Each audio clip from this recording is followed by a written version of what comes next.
over to you. Rohan Edirisinha, he is a visiting lecturer at the Law Faculty of the University of Colombo.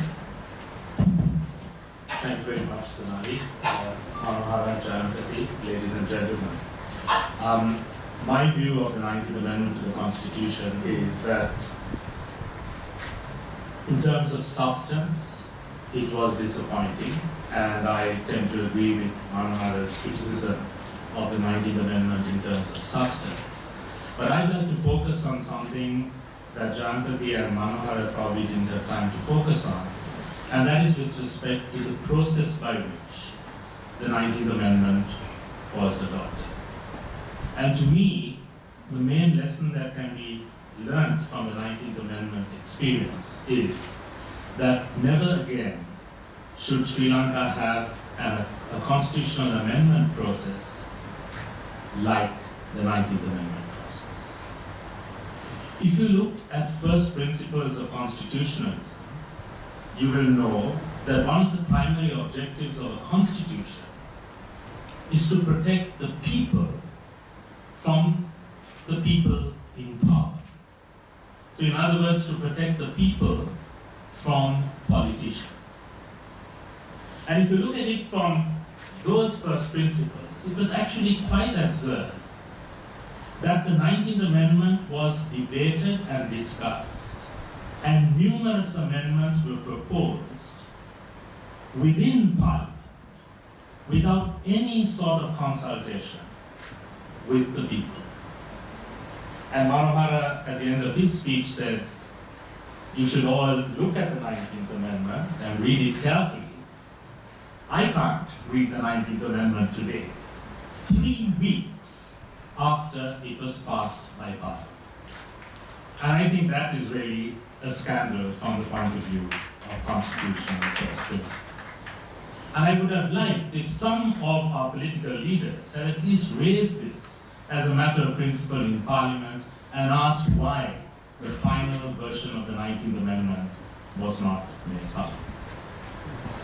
Now, with respect to substance, I too, and I hope Manohara will agree that in a sense, Jayanpati, Manohara and I are all on the same page, in that we would have preferred if the executive presidency had been abolished.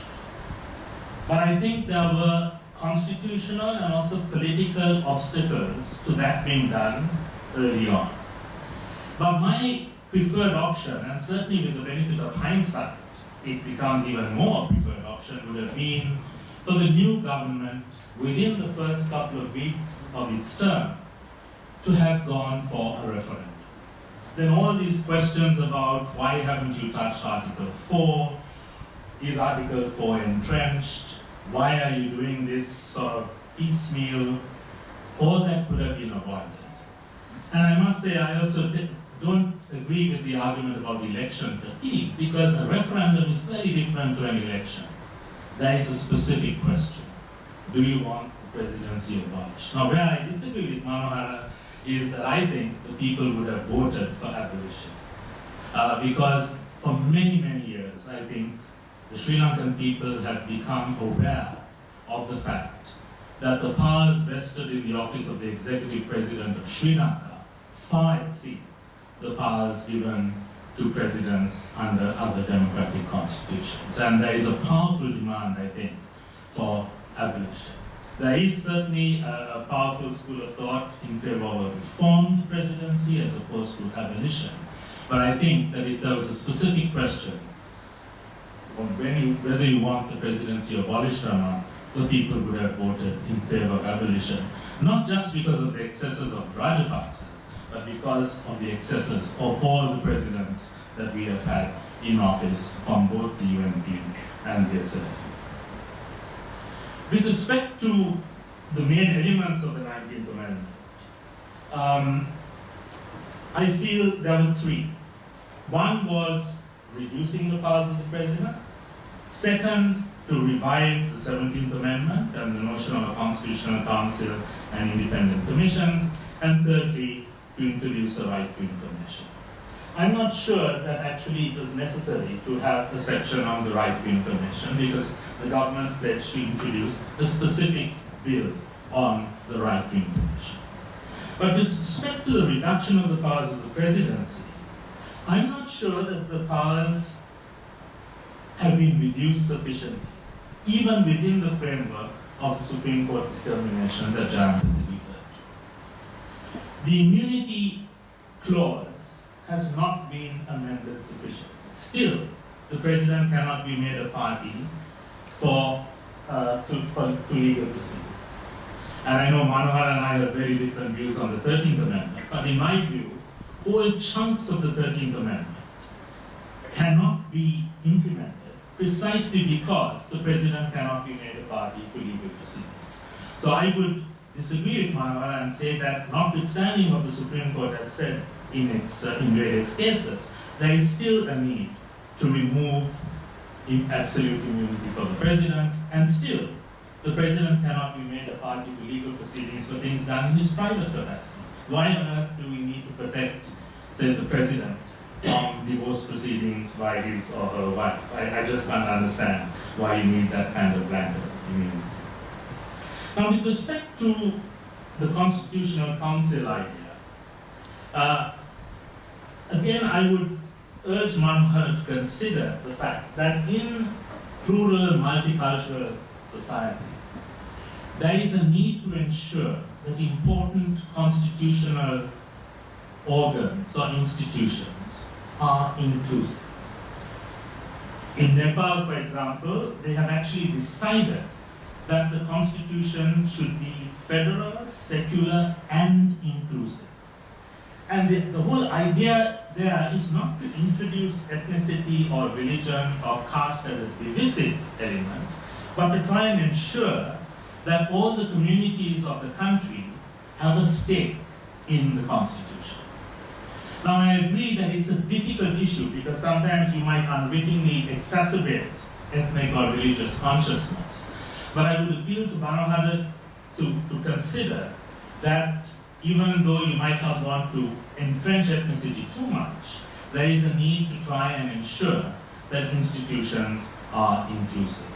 And with respect to the specific criticism that he makes, I don't think there's really a great danger in ensuring that out of the 10, 2 or 3 are people who come from different ethnic or gender backgrounds. I do agree with him about some of the provisions that were smuggled in. And I think one of the problems with the 19th Amendment was essentially political. And probably Jayanthi didn't want to admit it openly, but looking at it from the government's point of view, if they had a referendum and they abolished the presidency, that would have weakened the new government.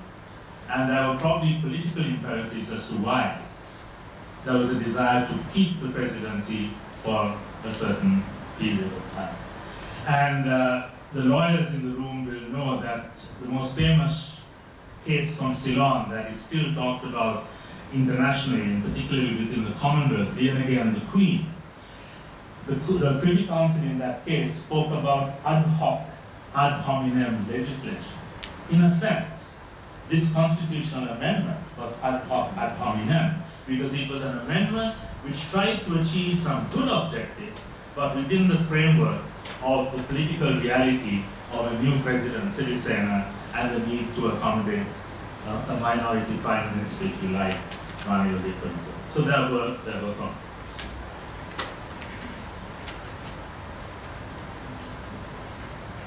But my greatest concern, as I said, is about process. And there are worrying indications that the same sort of last-minute, closed-room deal type arrangements could even happen for the 20th Amendment to the Constitution. And I think all of us should do whatever we can to ensure that that doesn't happen. There is speculation that the 20th Amendment might even be introduced as an urgent bill, because even though the 19th Amendment has done away with urgent bills, it's not going to be immediately operative. And I think it will be even more dangerous to rush something through where the politicians strike deals in Parliament with respect to the electoral system than it is with respect to the 19th Amendment. Because actually the electoral system decides on how much power the voter has over politicians. Now, a word about the current debate on the 20th Amendment. The topic also wants us to look forward. I am extremely concerned that what seems to be the dominant view with respect to electoral systems is the introduction of a system that is really going to benefit the two large political parties in Sri Lanka, to the detriment of the smaller political parties. There was a political consensus from 1994 that we should have a mixed electoral system where you have first past the post and PR. But if you look at the proposal that is widely being discussed, it is essentially first past the post with a little bit of PR thrown in. And that would be inadvisable if you want to have a parliament that is inclusive and a parliament that represents the diversity of Sri Lanka's population. So in such a context, I think it is vital that civil society and people, the public at large, watch and monitor the debate on the electoral system very carefully. I'd like to say something about the preference voting system. Everyone damns it, everyone blames it for all the problems that Sri Lanka faces at the time of election. But let me just remind you of one fact. The preference voting system, even though it might have all those bad effects, gives the voter to choose the candidates who are elected to parliament from a particular political party and not the party leader. And that is empowerment. And so if you are doing away with preferential voting, I think it is important that you replace that feature with a mechanism that doesn't reduce the power of the voter and strengthen the power of the party leader. And this is very important in the Sri Lankan context because unlike in many democracies, there is no legislation on political parties.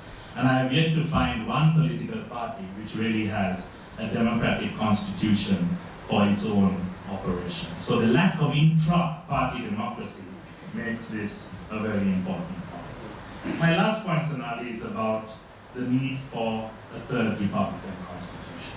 And I hope we can all at least agree on that particular point. Both our Republican constitutions were partisan documents. The 72 Constitution was essentially a United Front Constitution. The 1978 Constitution was essentially, as Manohar said, a J.R. Jayawardena or UNDP Constitution. We have never had a constitution which has really been a consensus document, which has been accepted by all our political parties and all the different ethnic and religious communities in this country.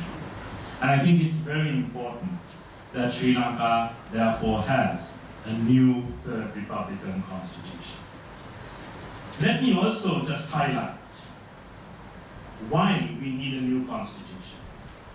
Our present constitution and the previous constitution both suffered from the same fundamental flaws. Sri Lanka's constitution is not really supreme. The constitution is supposed to be the supreme law of the land. But in Sri Lanka's constitution itself, there are clauses which undermine its own supremacy.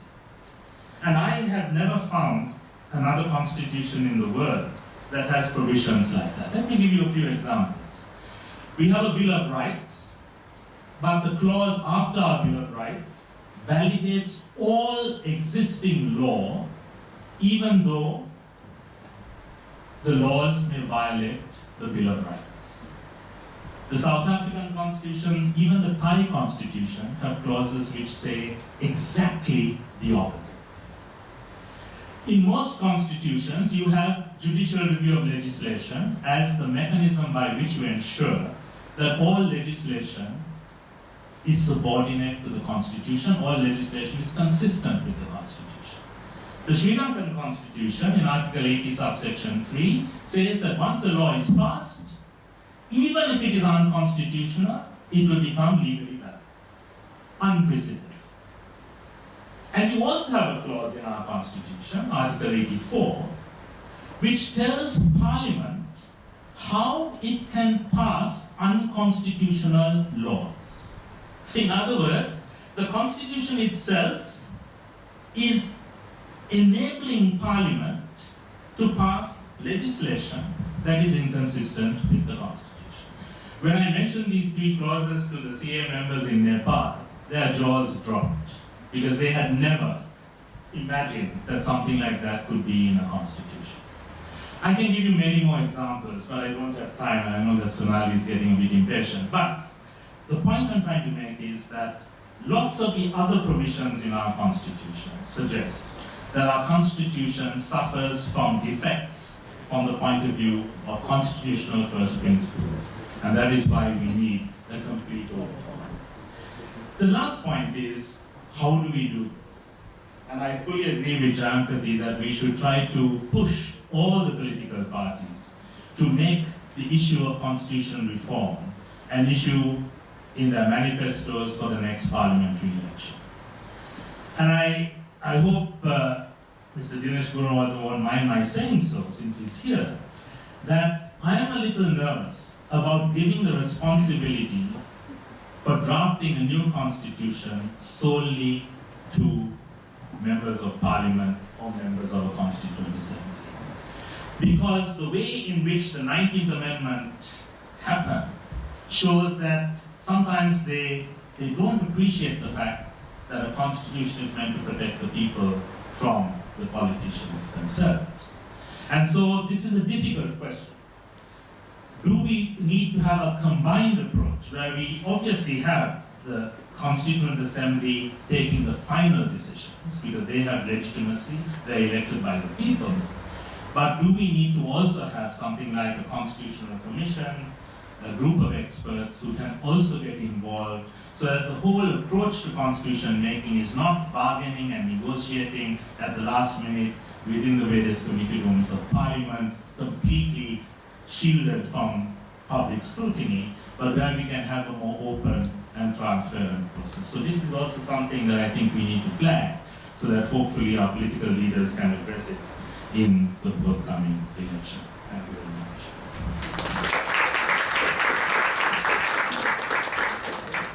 Thank you, Mr. Edirisinha.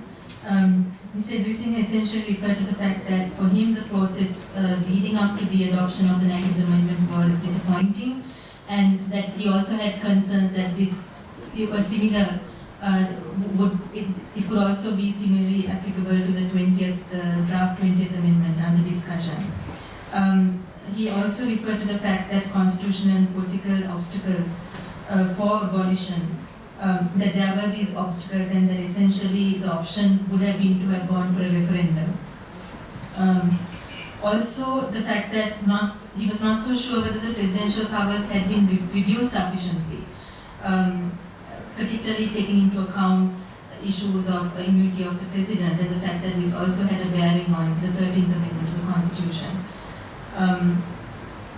He was of the opinion that there needs to be more inclusiveness in Sri Lankan society, and therefore that there was a need to try and ensure this through mechanisms like the Constitutional Council. He also spoke about concerns that the current electoral reforms under discussion were largely beneficial to the two main political parties and at the cost of the smaller parties. And he stressed the need for a third Republican constitution, a new constitution, which would be a consensus-based document, moving away from domination by one political party or the other.